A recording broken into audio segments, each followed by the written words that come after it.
Oi, gente. Dá tchau aí, João. Tchau. Vai, fala alguma coisa.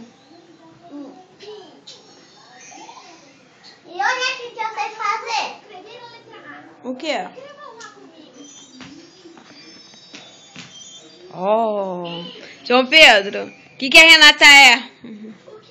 Renata. E cadê tu? E o que o Felipe é? Felipe Feio. Tia Lourdes. Feia. A mamãe. Bonita. O papai. Bonitão. A vovó.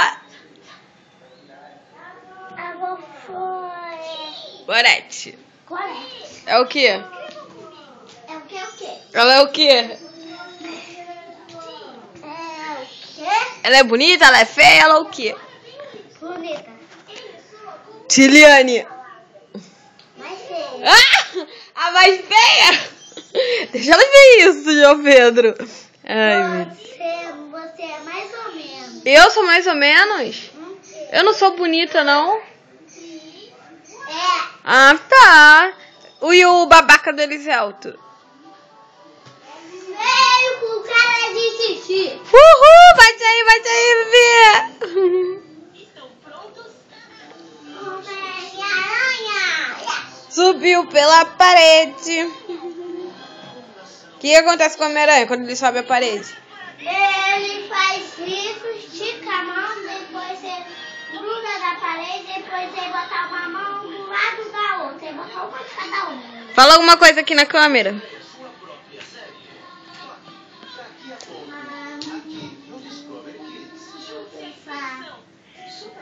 Ele tá pensando, hein, gente?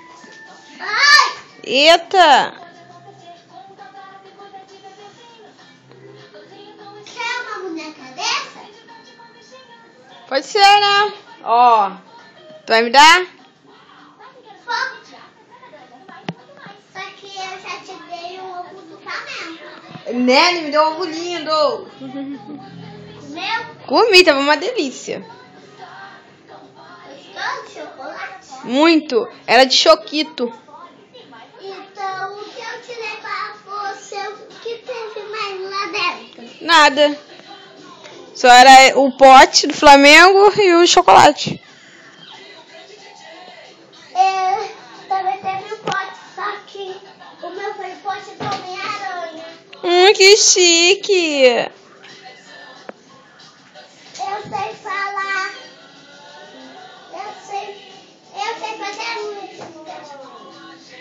Vai ficar rodando, tá me deixando tonta.